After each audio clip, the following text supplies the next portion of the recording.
Bune Farida mau jugjug lho. Apa nih kuwi? Kuota belajarnya jugjug iso. Maune kan ra iso.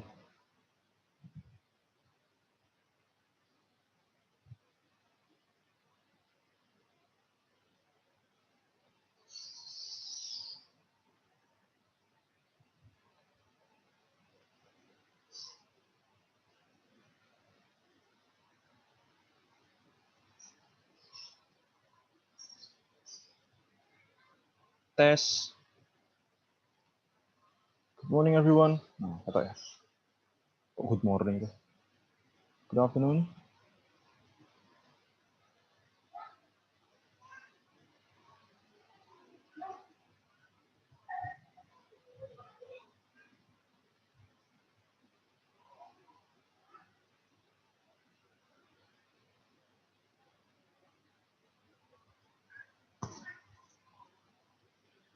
Ya hanya balik dulu tuh.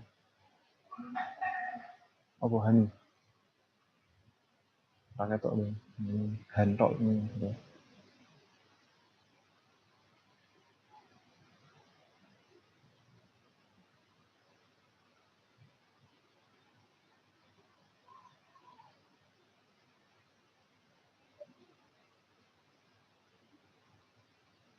Itu otomatis record kan ya, tulisan?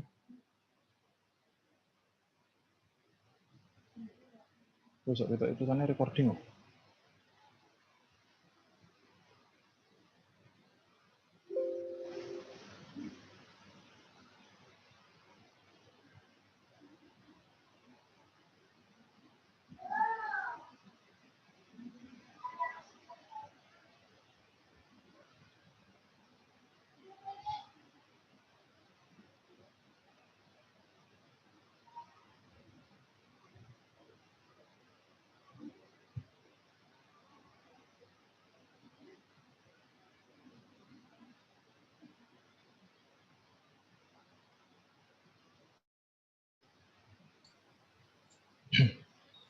Good afternoon, Arfi.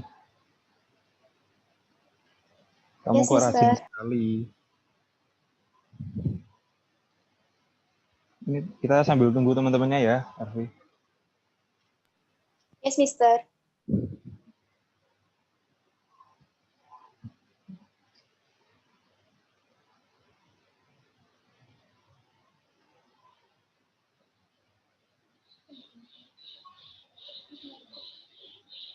Sama Arfi.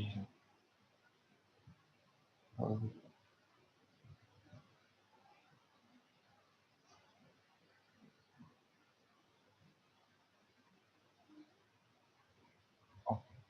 kalimat satu. Kalimat satu. Ini kan, ini PUD ini.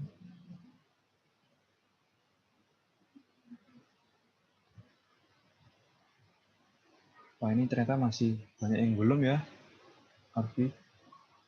Kita tunggu ya sampai jam 2. Ayo, biar... Mungkin pada tidur siang, Mister. Waduh. Tidur siang. Apa itu tidur siang? Aku udah lama nggak tidur siang loh. Semenjak kuliah, tidur siangku rusak.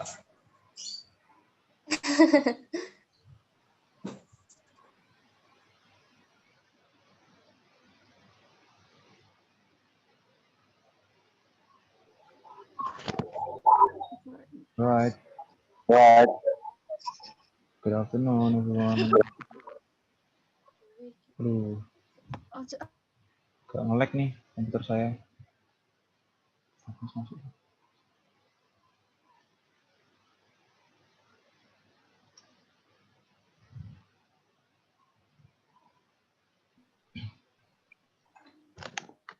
Oke, Assalamualaikum. Waalaikumsalam. Ma'am Fatma.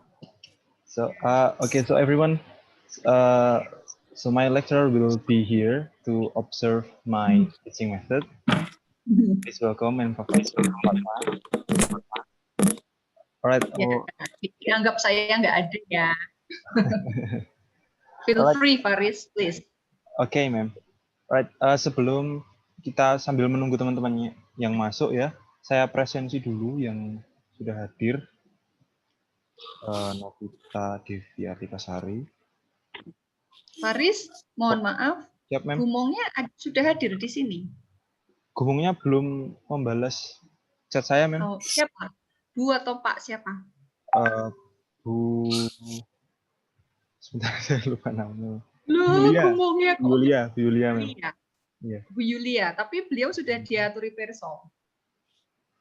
Sudah diberitahu kalau hari ini Faris akan Tadi diobservasi. sudah saya Saya sudah memberi kabar kalau ada kelas Zoom ini. Oh, ini beliau sudah Tapi membalas, belum Bu. dijawab. Belum. Ini sudah membalas. Oke. Mau hadir? Enggak. Sebentar, Mem.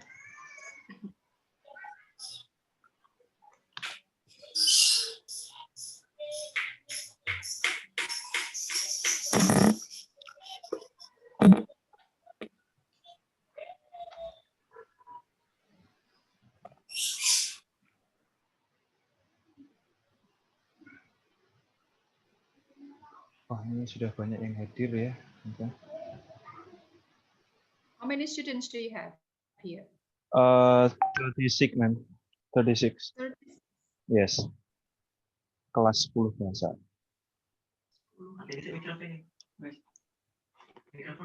Oke.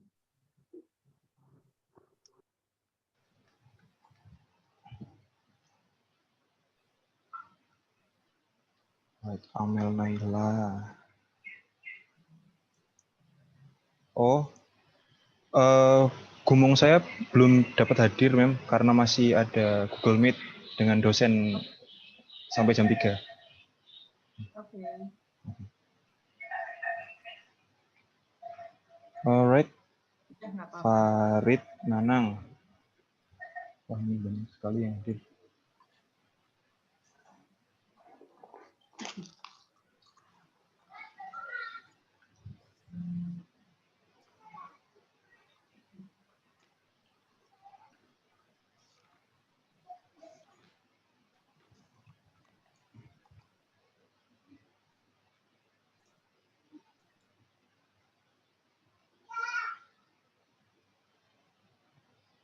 Oke, so ini PPT-nya sudah terlihat apa belum, teman-teman? Can you see my slide? Belum.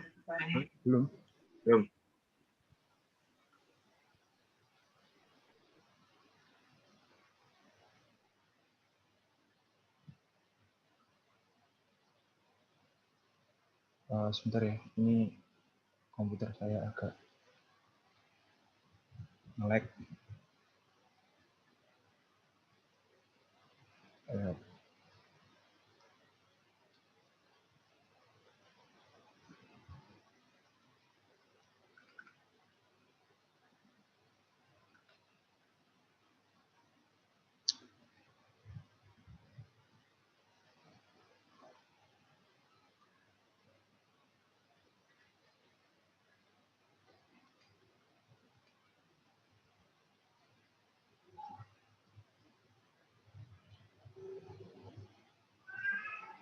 Okay, good afternoon, everyone.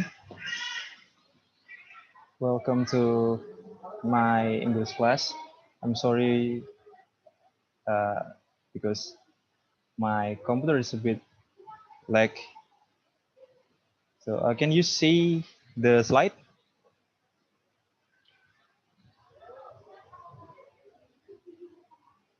Can you see the slide?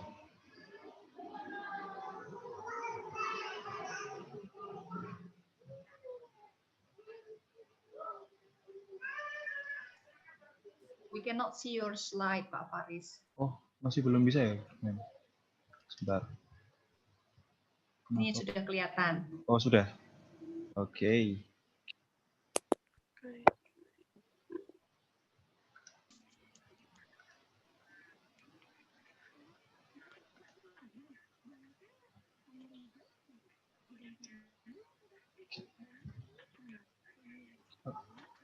Sudah terlihat ya slide-nya ya, teman-teman?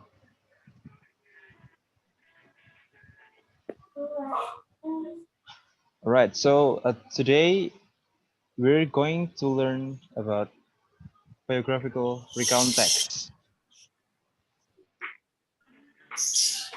Right. So, what is biographical recount text? It is a text that tells past and actual events about someone. So, dalam bahasa Indonesia, kita tahu kan biografi. So, biografi itu kan suatu teks untuk menulis tentang seseorang, tentang bagaimana cerita dia, bagaimana sejarah dia, kalau tokoh-tokoh yang terkenal pada masa lalu. Right? So, what's the function? The social function. Kira-kira apa sih fungsi sosial dari biographical recount text? Ada yang bisa membantu saya untuk membaca slide-nya? Mungkin salah satu? Oke. Social function.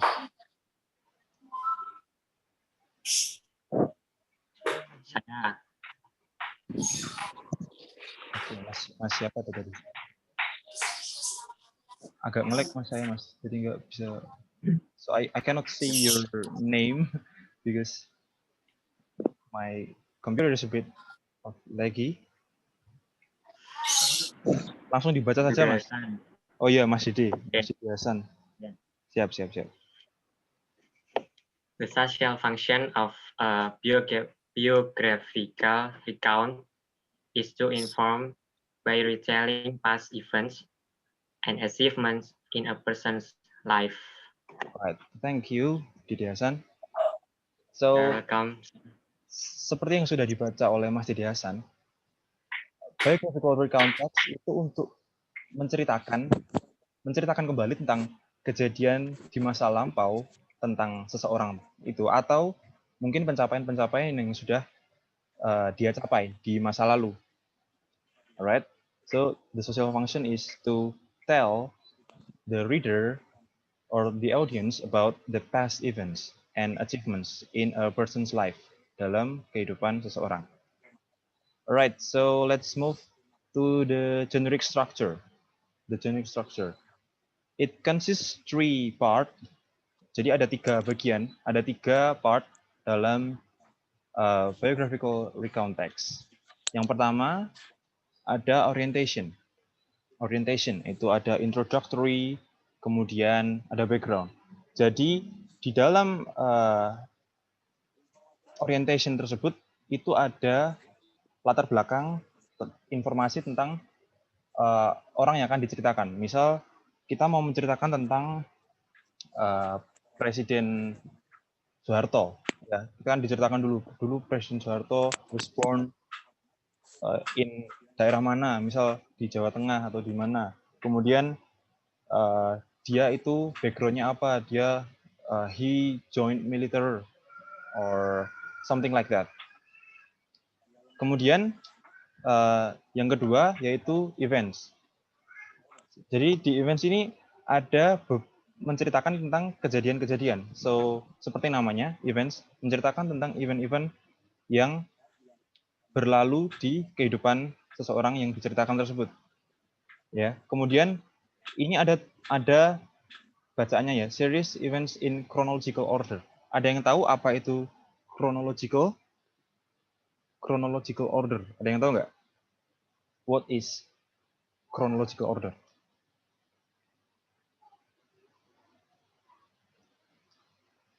Oh, belum ada yang tahu ya. Jadi chronological order itu artinya semuanya, semua kejadiannya, semua ceritanya, semua kisahnya itu diceritakan sesuai kronologis kejadiannya yang berurutan. Jadi misal pada tahun 1950, kemudian pada tahun 1951. Jadi berurutan tahunnya. Jadi nggak lompat-lompat. So it is chronological order. And then the last part is reorientation atau conclusion. Jadi di dalam part conclusion, di dalam part reorientation ini ada conclusion, yaitu bisa merupakan komentar penulis terhadap kisah hidup si yang diceritakan di dalam teks ini, atau bisa jadi seperti conclusion. Misal ada hari apa ya? Hari Pahlawan. Hari Pahlawan itu kan dulunya kan itu diperingati gara-gara ada pertempuran di Surabaya, ya kan? Jadi mulai dari situ. Jadi kemudian tanggal tersebut diperingati menjadi Hari Pahlawan. Ada seperti komen dari author. And next. Alright, so can anyone help me to read this slide again? Ada yang bisa nggak membantu saya baca? Ada language features of biographical recount text. Kemarin itu biasanya banyak loh yang mau membantu saya. Minggu lalu banyak sekali yang pengen bantu saya. Mas Muhammad Rafli mau bantu saya lagi nggak? Can you help me please? Mas Muhammad Ya, Rafli. Pak, udah cukup. Sudah cukup. Atau mungkin Mbak Yang Arfi. atau Pak, yang lain. Oh ya. Yang lain ya, yang lain belum. Mbak Arfi mungkin. Yes, Mister. Alright, so you can read the slide, Arfi. Okay. Language feature of biographical recount. Number 1, use of past tense. Number 2, use of action verbs. Number 3, use of adverbs of time and time connectives. Number Right. 4, passive voice. Number 5, name or specific people.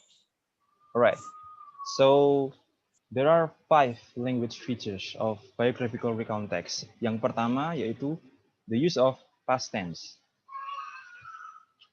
Ada yang tahu nggak past tense? Past tense itu apa sih? Do you know about past tense? Jadi past tense itu satu tense atau satu cara untuk memberitahukan kejadian di masa lampau. Jadi menggunakan verba yang lampau ya.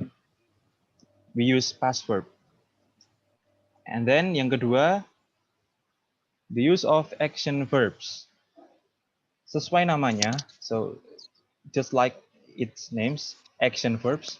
Jadi itu kata kerja yang menunjukkan aksi. Misal, kick, menendang, kick.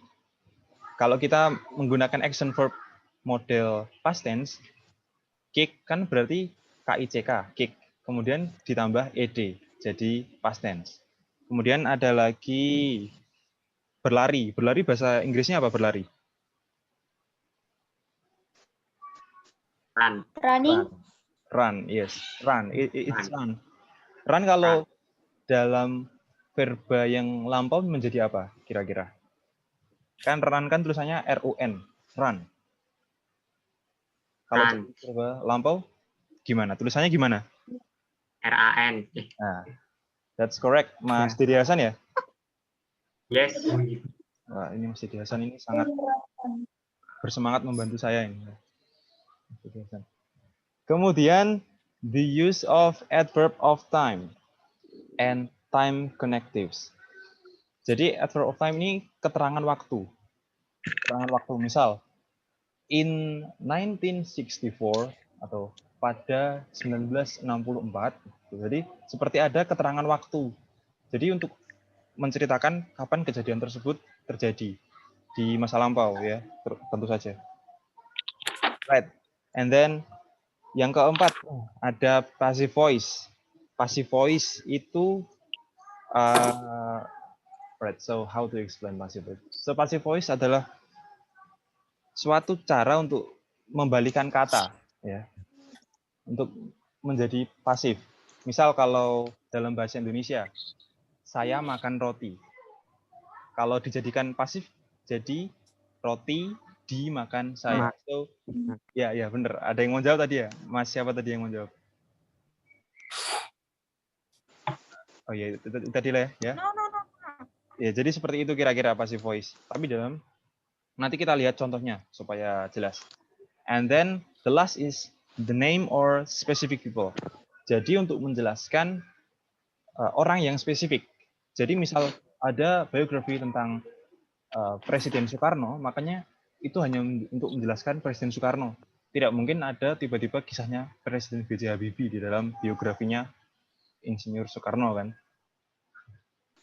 And then we move to the next slide. Oh, I'm sorry. So here I have a text about Khairul Anwar. Alright, so this time saya akan memanggil nama kalian untuk membaca. Jadi kita kali ini membaca. Jadi dimulai dari nomor absen pertama ya, Agung Anugrah Saputro. Can you please read the text? Ada nggak Agung Anugrah Saputro? Apakah Mas Agung Anugrah Saputro sudah hadir? Kalau belum, saya skip ke absen nomor 2. Mas Agung Nugroho, can you hear my voice? Mas Agung Nugroho?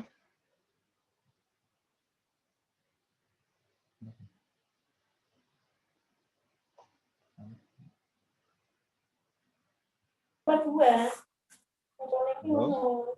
I'm sorry, my internet connection is a bit lagi. Ya, maaf ya, di sini sinyalnya agak jelek.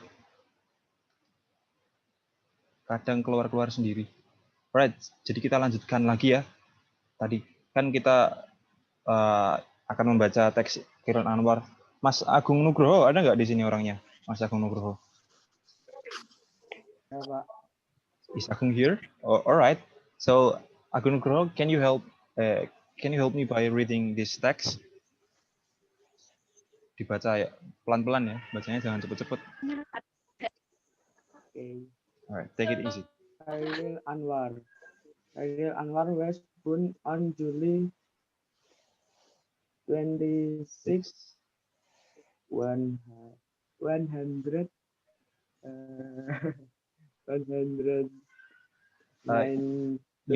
You can read 92. 1922 itu bisa dibaca 19 and 22. Jadi nggak usah 1922. So you can read 19 and 22. And 22. Right. Okay. In North Sumatra, Indonesia. He Right. was a very talented Indonesia poet. Alright. When the has a child, he went to the elementary Okay. Stop. school for in the Stop Mas Agung. Let's move to Mbak Aisyah Cynthia Apsarini.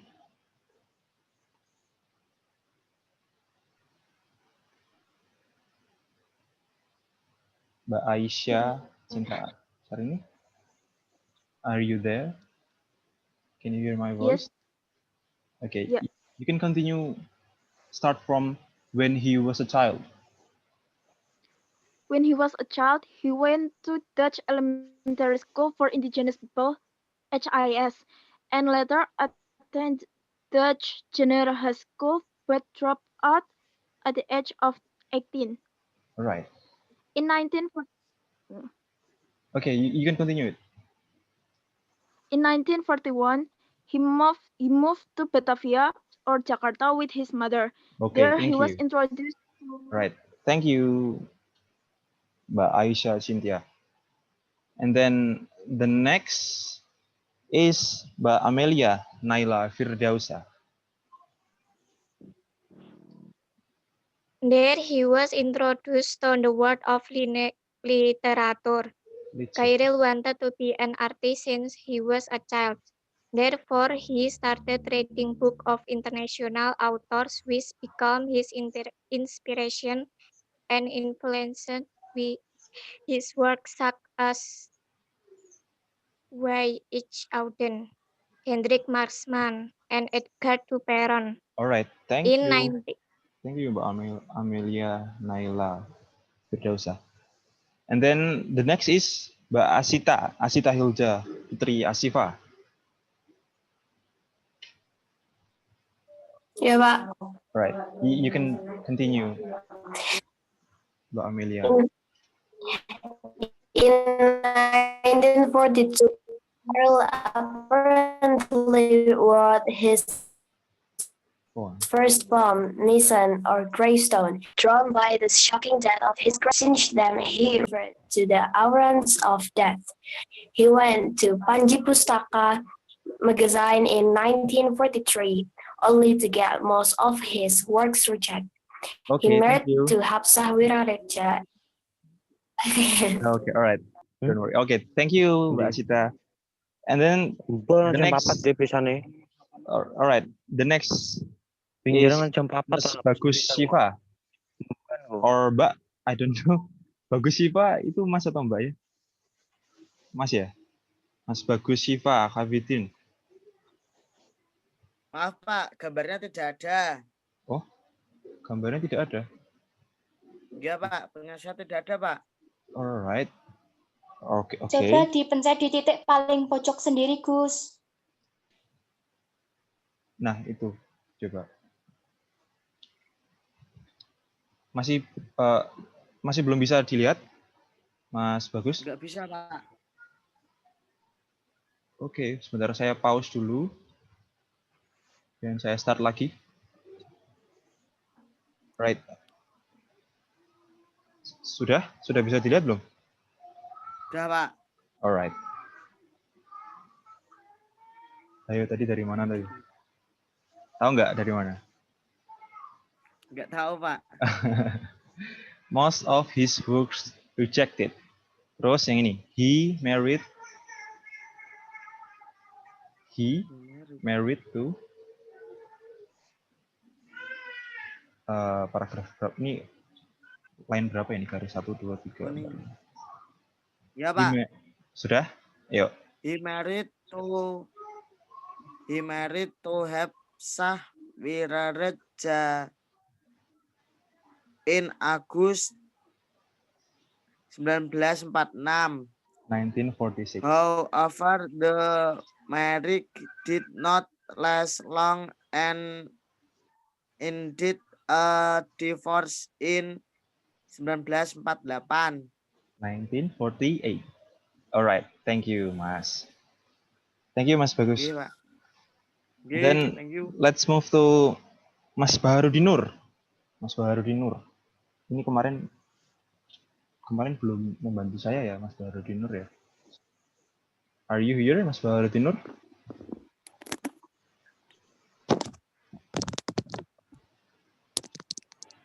He's not here yet ya, I believe. Karena tidak ada suaranya nih sepertinya ini. Oke, let's skip Mas Baharudinur. Kita pindah ke Mbak Beverly Alexa. Is she here? Mbak Beverly Alexa? Dari mana, Mister? Tadi yang terakhir ini. He in 1949. 1949. Dari paragraf kedua. Paling bawah. Oke. Persiapan dulu, nggak apa-apa.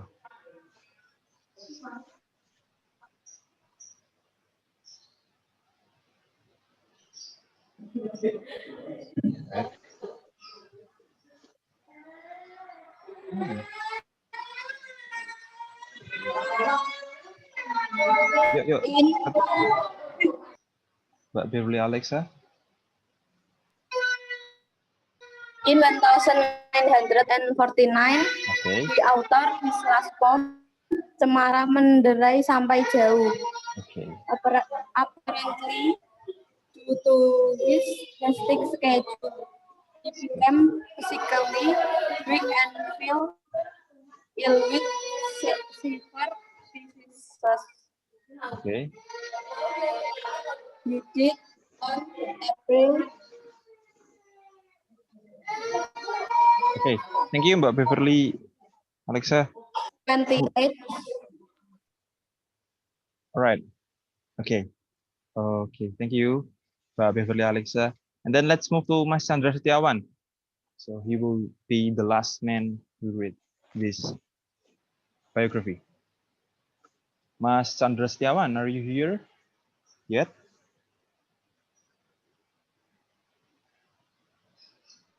Alright.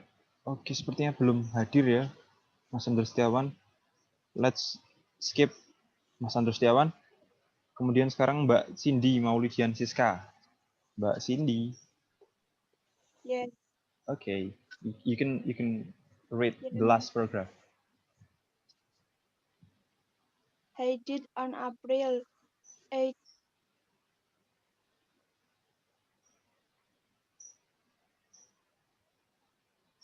1949. His Okay. death anniversary collaboration as International Literature Day in Indonesia. Alright. Thank you, Mbak Cindy Maulidian Siska. So, what's this text is about? Ada yang tahu nggak ini teksnya tentang apa? What's this text is about? Do you guys know? Tentang siapa sih? Siapa yang ditulis dalam teks ini? Khairil Anwar. Yes, Khairil Anwar. So, Anwar. alright, okay, Khairil Anwar. Jadi ini teks menceritakan tentang how Khairil Anwar dari dia lahir dari when he was born at on July 22, 1922 in Medan until his death in April 28 in 1949. Dari biografi ini, we know that his death anniversary celebrated as National Literature Day in Indonesia.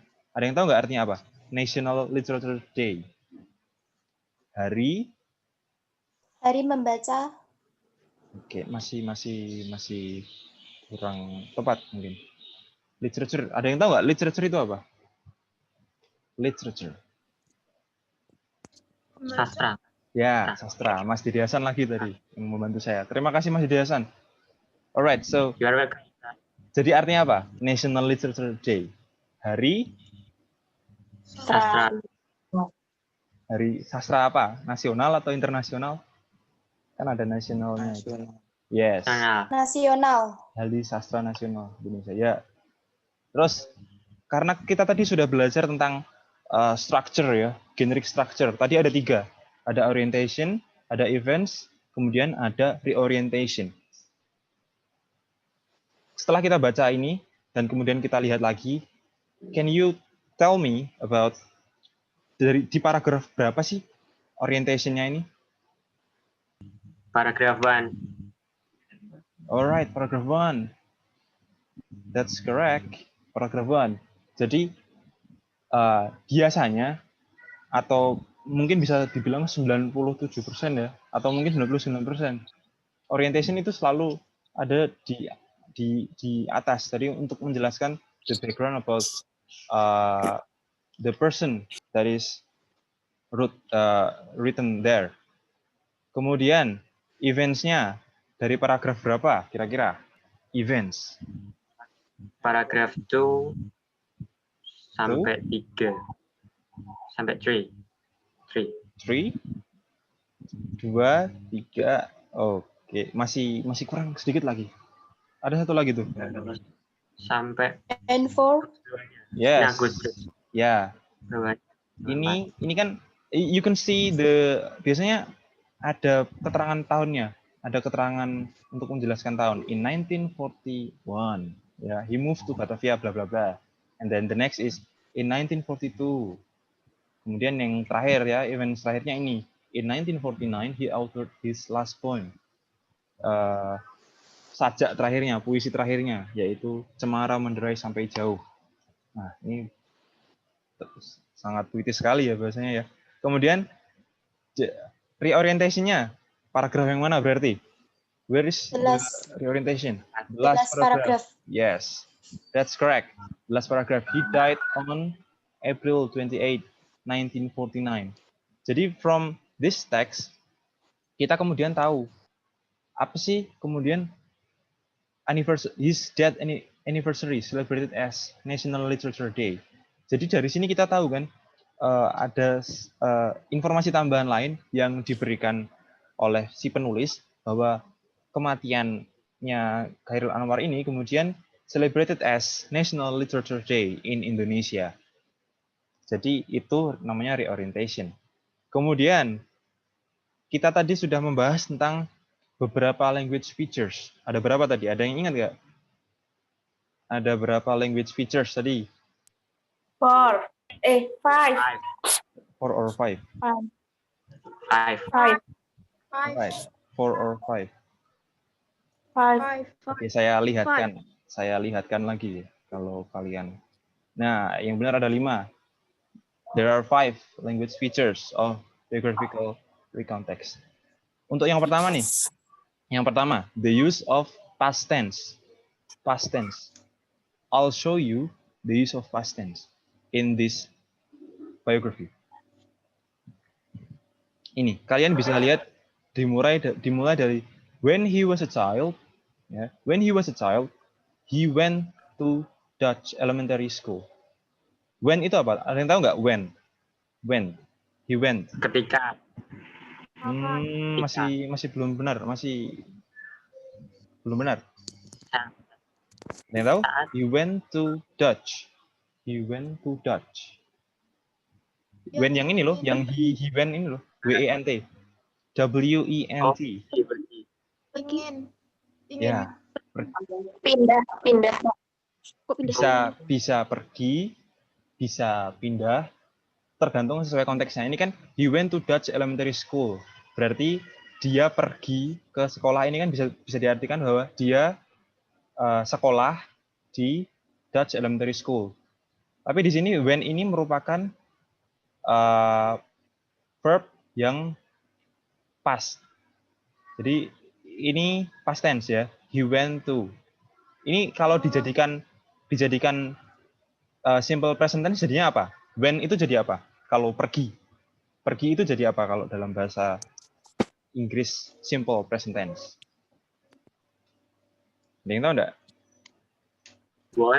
Maybe one. When. Belum. Ya, benar. Tadi ada yang jawab go. Jadi form simpelnya dari when ini go. Jadi ada go, ada when. Terus kalau di future bisa jadi going, ya, continuous. And then let's continue this. He went to Dutch elementary school for indigenous people, HIS, and later attended Dutch junior high school. And later, right, attended Dutch junior high school. Attended itu artinya apa? Ada yang tahu? Diterima. Belum, masih belum. Not yet, but it's close. Apa kira-kira?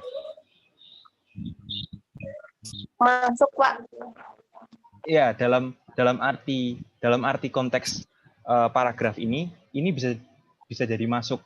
Tapi attend itu kalau langsung diterjemahkan itu artinya hadir. Ya, attended. Kalau di sini artinya dia diterima masuk di Dutch Junior High School. But he dropped out at the age of 18. And then itu tadi tentang the use of past tense ya. Jadi itu kalian bisa melihat itu dari banyak verb yang menggunakan ed. Biasanya seperti itu. Ini ada kita lihat attended, terus ada lagi he moved, ya kan? He moved, kemudian apa lagi? Khairil wanted to be an artist. Ya. Jadi itu seperti banyak yang menggunakan akhiran ed. Kalian bisa identifikasi dari situ. And then the next is the use of action verbs. Kalau nggak salah ya. Ini slide-nya macet punya saya.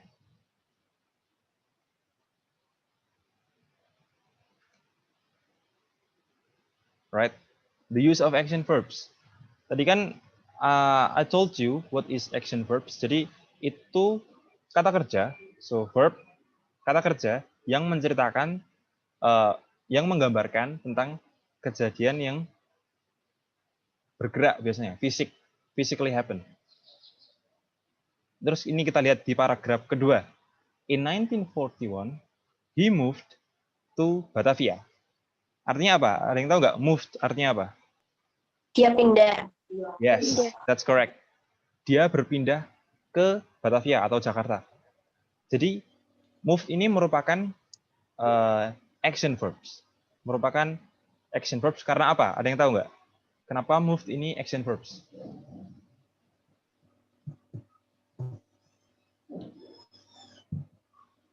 Karena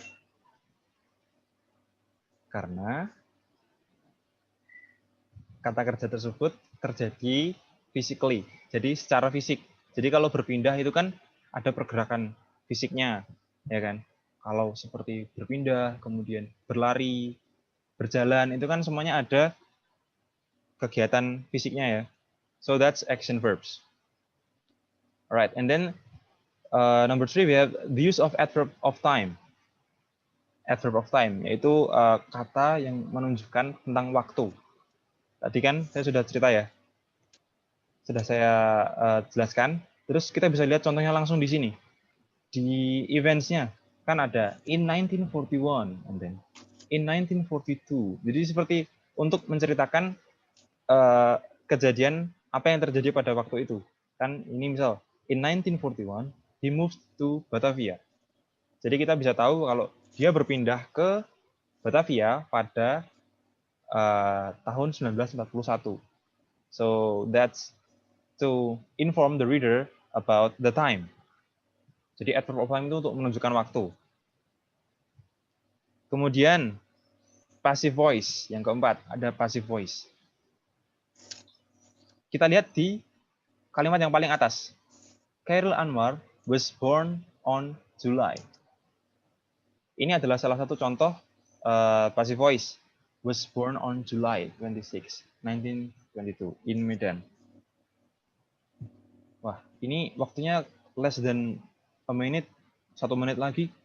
Ada limitnya ini, jadi zoom-nya. Jadi nanti saya share lagi ya linknya.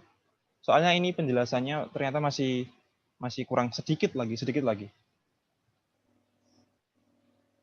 Nanti saya share lagi linknya di grup ya. Kita tadi masih sampai mana? Yes, Passive voice Mister. ya? Alright, so passive voice. Contohnya seperti ini. Was born on July 26. Jadi Khairil Anwar dilahirkan pada, ya kan? Kalau kita hilangkan was-nya, born on July itu kan